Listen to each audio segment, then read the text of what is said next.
Good morning, everybody. Look what I woke up to. Wow, up close, the front of the glass on my hatcher looks really, really weird.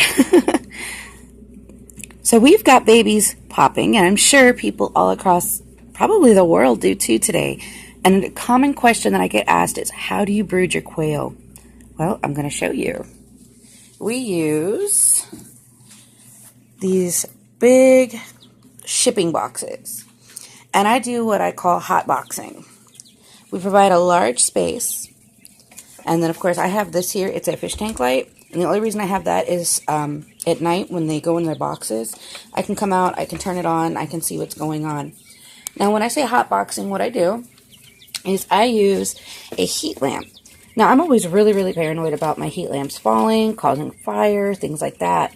We're in Western Tennessee, so right now we're still hitting temps as low as the 30s at night. And as low as probably the 50s during the day. So I can't just chuck these cute, sweet little babies out here and let them fend for themselves, can I? So what I do is I allow them to basically progressively wean themselves off the lights. I do what's called a hot box. If you'll note, it's just a regular box. These were just shipping boxes I had gotten eggs in with. And y'all should know by now I like to renew, reuse, repurpose. I don't want to throw it away. Typically I will just compost these, but they're also really great for this too. So you add doors on the side, just cut out little holes. And here's a good example. When you go to do your heat lamp, you trace it on the top and you cut on just inside of it. So it creates a hole down there, so they've got a lot of light. And what it does is when they come in there, they get up, they get nice and warm, and when they get too cold, they can regulate themselves. There's plenty of times I've come out here now because we've got, believe it or not, probably about 100 in here right now. And they will actually, it'd be cold as heck outside, they would be sleeping snuggled up in piles right outside of the doors. So it must produce a good bit of heat. Let's see if I can get these babies to come out for you guys so you can see them. And here it's a mainly feral group. See, they love their hot box. I don't know if you can see it, but they're chock full over there. And they'll come out.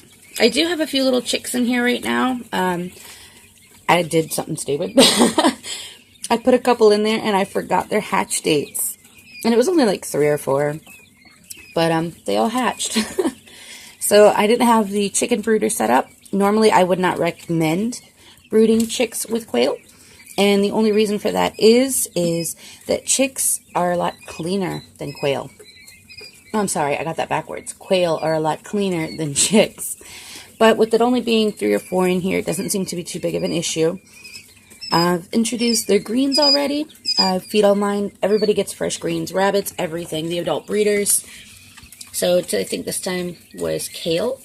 But traditionally I'll come out with spinach, collard greens, all kinds of different things.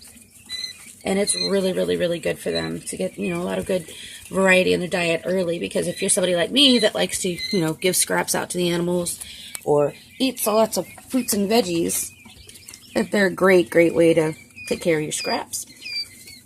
So, in here, what I've done, this is, like I said, a wooden shipping crate.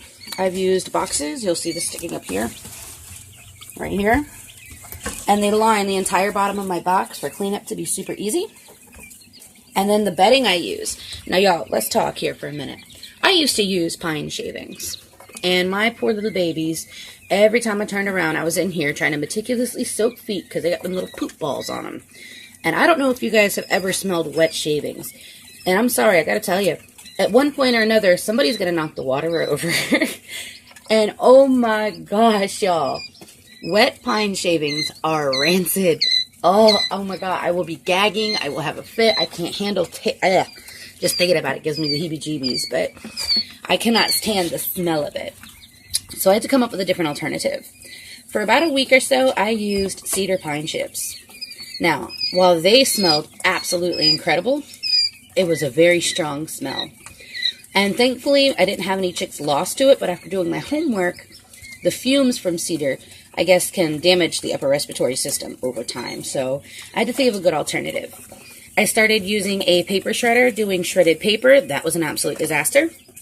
I don't think it lasted more than a day. And it was covered in poop and water, and it smelled too. So what you're going to see here is all I do. I get my goats hay. We do have goats here on the farm. And all I do is I grab bunches of it and take scissors and just cut it down short. I'm not like teeny tiny, you know, like half-inch pieces, but, you know, like an inch, inch and a half long. And it's great because when I do this, I'll bed down their boxes, and it really doesn't take long. That's another great thing. I mean, 15 minutes maybe, and that's including pulling everything out and, you know, getting everything clean. So I can't really gripe about that. But the great thing about this is when I do this, I put the bedding in about 2 to 3 inches deep. Now these guys, of course, are going to walk over it and pat it down. Like, I'll give you an example of that. This is a high traffic area. See how it's compacted? So the great thing about that is when I come in here, I can spot clean. I have put enough in here that I can pick that little bit up, toss it into the compost bin, and not have to worry about it. You know, or God forbid it takes me a minute to cut a little bit more to put in there. And the one thing that's an absolute bonus about doing this, absolutely no smell. None. Love it. I don't smell them.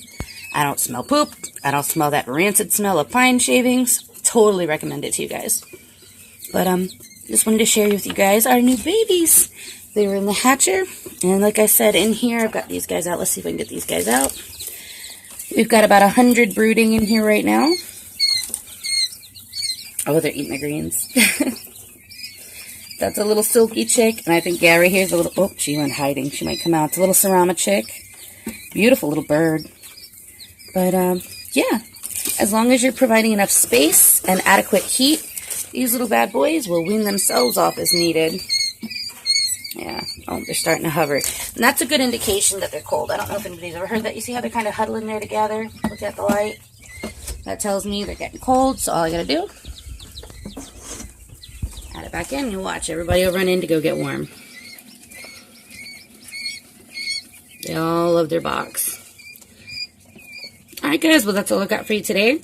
I'll check back in with you. This is Jessie from Greenwood Farms and Game Birds, and talk to you next time.